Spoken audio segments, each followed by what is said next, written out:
Greetings. This is Stephen Smith, and I'm a principal here at Holbrook and Manor. What I'd like to share with you today is how to achieve effective change around pivot and adapt. So a number of years ago, MindShop, a consulting group that we have partnered with who helps businesses succeed and grow with proven business tools and techniques, developed a change success model around three key areas. You'll see on the display here the change success model at the inner core consists of a readiness, capability, and the beliefs. Let's talk about each one of these areas a little bit further. The readiness, which overall is about 30% of the change success, is consisting of the leadership support, the need for change, WIIFM, which stands for what's in it for me, change process, and confidence.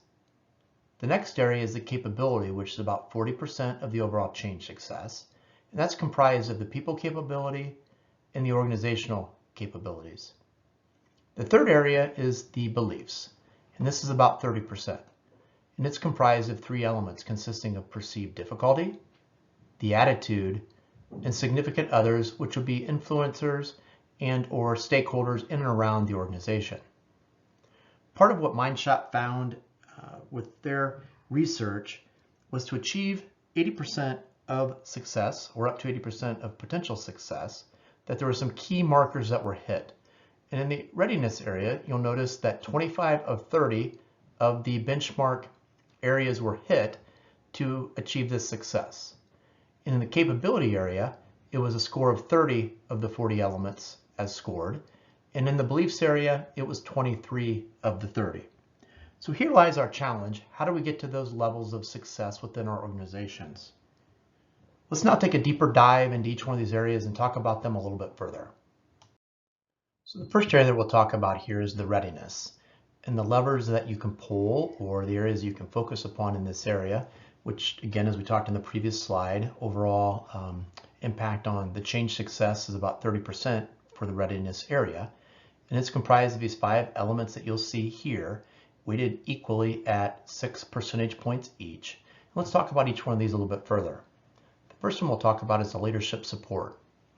Leadership support talks about the leadership participation, public praising of all participants, and just a continuous reinforcement of the value of what's being looked upon and what's trying to be changed at the leadership support level. The next area is the overall need for change.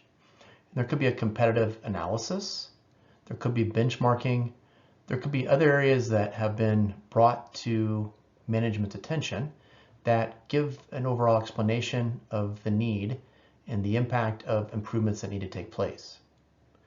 The next area is the what's in it for me, which stresses the personal learning benefits, a challenge of the experiences. It could be good for personal brand experience, and overall it should be and could be fun. The next area is the change process itself. Use a proven success approach.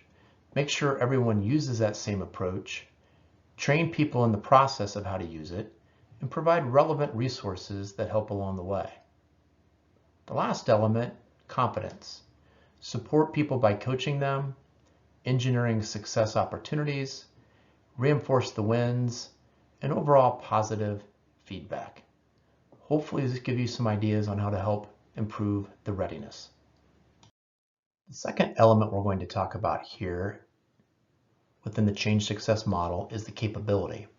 As previously noted, the capability represents 40% of the overall change success model, and it's comprised of 2 elements, and people at 20% and the overall organization itself at 20%.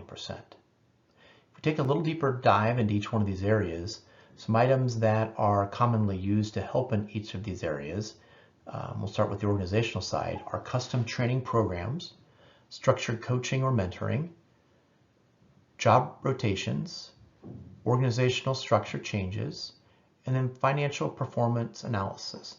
Also, as part of this, we could look at doing an organizational SWOT, which would be a strengths, weaknesses, opportunities, and threat assessment.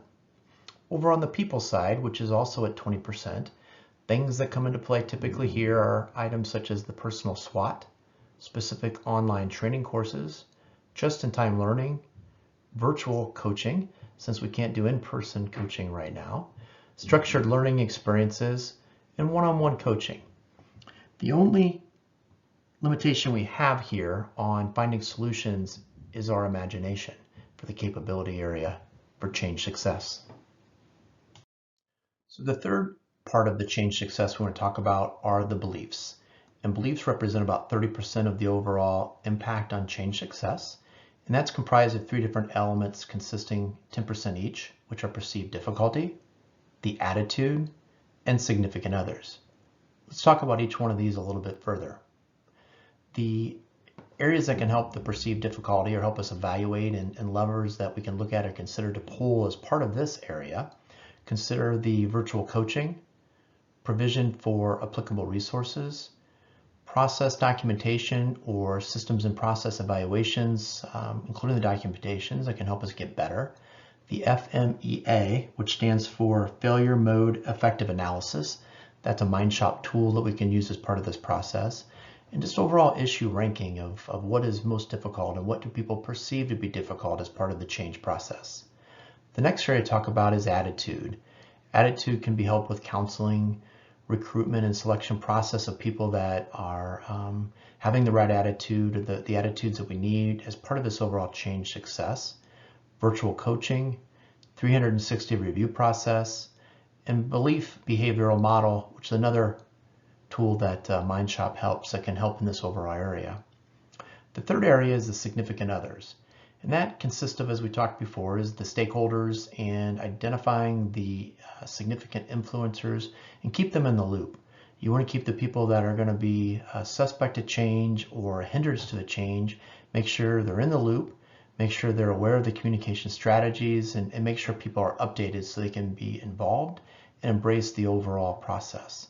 Also, things that can be done here are social media updates to communicate with the inside as well as outside participants, overall values of what's taking place, and just the energy audit of what's taking place, making sure there's good positive energy around the success change. These are areas that will help us support this 30% area of the beliefs part of the change success. The change success model scorecard is what you're seeing on this particular slide. As we've talked before, the overall scoring of this particular process is an overall score of 100. What the MindShop research and experience is telling us is we want to achieve at least a score of 80 or higher so that we therefore have a high probability of success in whatever our overall change is we're trying to incorporate. If you use this tool or analysis and you do it for your own organization, your resulting information will show in the now column. We compare that against the where column, and then we see a gap as far as what we need to particularly work on. Then after that, we need to develop a strategy for each one of these areas to figure out how do we take it to the overall score we'd like to be versus where we're at currently. This model and resource is available on the Holbrook Manor website of holbrookmanor.com. So our challenge here is to ensure that our Pivot Adapt strategies have an 80% probability of success. If you should have any questions, please don't hesitate to contact me, Stephen Smith, or any of our team members at Holbrook and Mantor. We're here to help you grow and improve your business. Stay tuned for additional and future topics of programs that we're going to be producing. And thank you for listening, and best of luck on improving and growing your business.